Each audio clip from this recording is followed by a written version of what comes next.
Welcome back, everyone. This is SeanThomas, and we're playing as the Norsemen. This is episode 3 as we hit end turn on 2. And we still have this issue. An edict in one of our governing provinces has not been established, so let's go ahead and do that just as we transition over. So here's the edict options. We can elect for an additional capacity and religious influence to Germanic paganism, or we can go for an additional public order bonus from the paganism and research plus 2%. Military plus 2%, and unit experience for all units recruited. And then we've got construction cost and growth plus 10.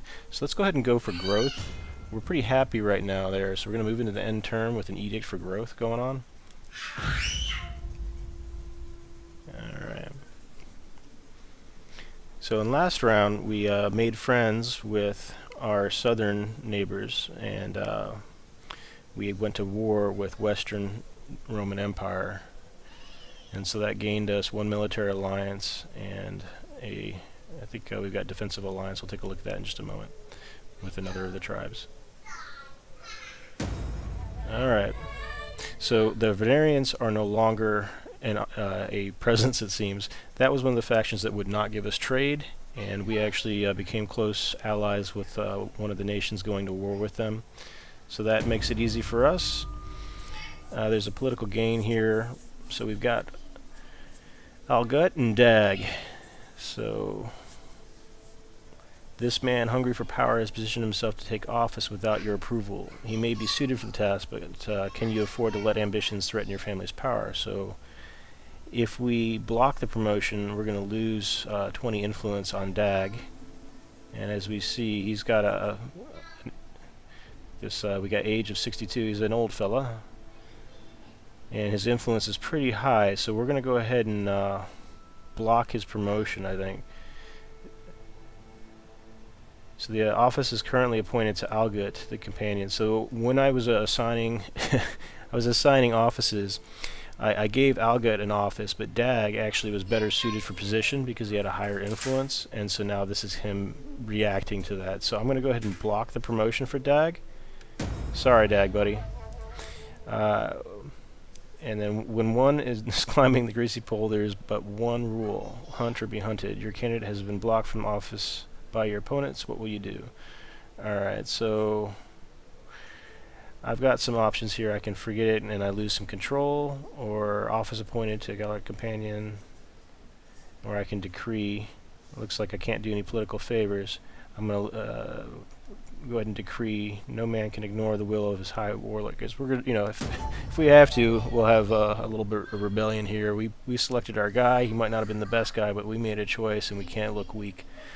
So after a great deal of political back scratching, your man has succeeded in gaining the office, and we've got that guy in position now. So I am going to go ahead and see what we, Dag, where are you at? All right, so. He's the High King. It looks like he's blocking the office. I'm not quite sure I'm following that one. But he should not be needing to be assigned to any position since he's the High King. I'm not quite sure why I was... If he's the High King, why am I making decisions without being considered as him? I'll have to come around on that one. I'm not quite understanding that yet. Alright, so I'm going to go ahead and take our navy. We want to head further west towards the Roman Empire. And let's see what double timing it does. It doesn't really give us much, so we're going to go ahead and stick to single timing it. It looks like the closer you stay to the coast, the faster you go, so I'm thinking we're going to cut across, and we've got Camalodunum that we can maybe hit as a beachhead. If we offload our troops, they'll get stuck there. We've got a fortified city here that we might not be ready to hit. So let's go ahead and head south along the trade routes again. I'm going to go ahead and move here. Alright, and if we look at our technology, we picked up some additional tech there, and if we want to increase our wealth per turn and enable some additional structures, looks like we get two different options here. We can go Tavern, Great Hall, Lore Master Quarters, or we can go for Dike, Sheep Pens, Bone Carver, Enclosed. So if we look at the bone carver, well, if you right-click, it'll open up the encyclopedia. I'm not quite interested in doing that at this point.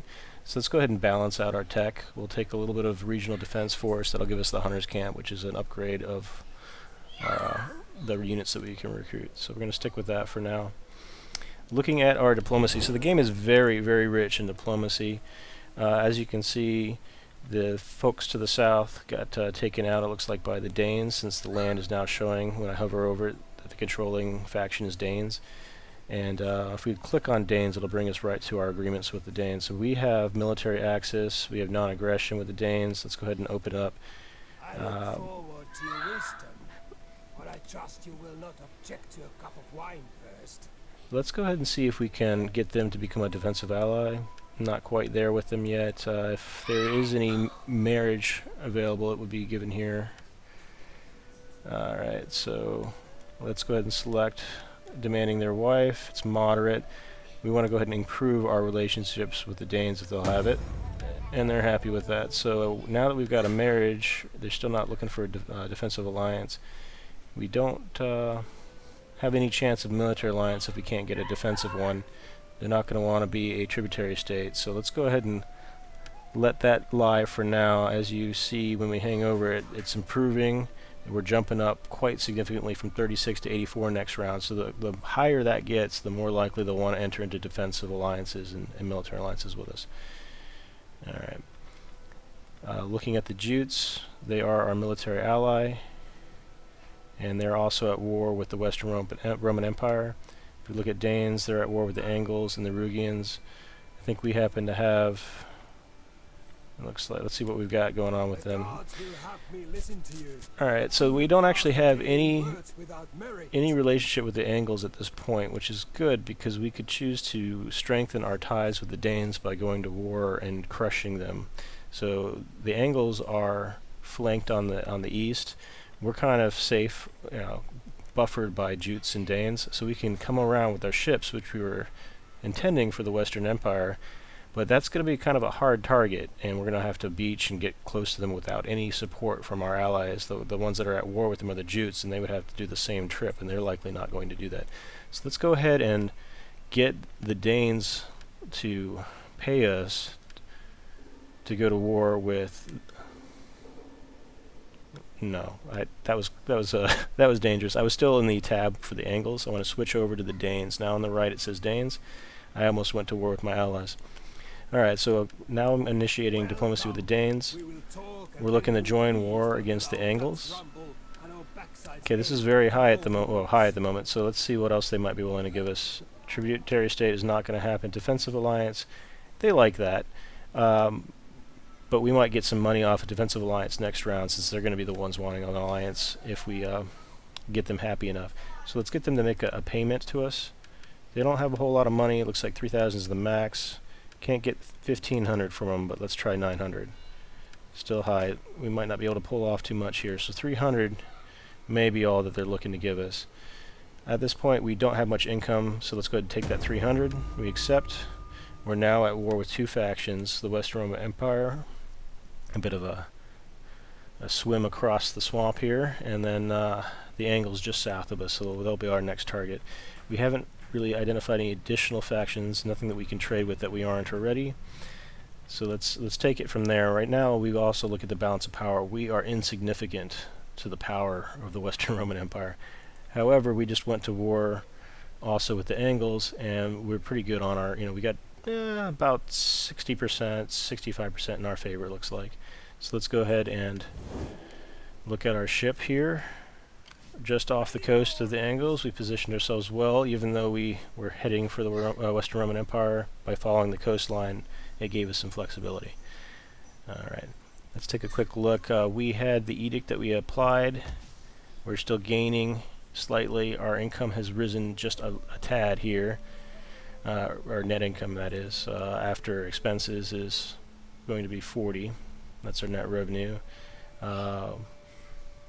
Current treasury is at 4,000. We've made that mostly through diplomacy. Diplomacy is excellent for gaining cash quick, but you're going to have to be careful with honoring those agreements. So I've joined the war against the angles, but if I don't actually attack them, then I don't really show much commitment in there. The same goes for the Western Roman Empire. At some point I'm going to have to get over there and attack them before people start losing faith in me. Alright, so that's where we are with the gates, the Norsemen here. We're going to go ahead and move into the next round. I'm going to keep this one episode per round, and I'll add that to the playlist. So please check out the playlist if this is the first episode and catch up on where we are now, and I'll be trying to pump these out for you guys. Alright, thank you. This is SeanThomas. Smash that like button. Please subscribe. It's free to do so, and I'll continue putting out these content. Talk to you next time.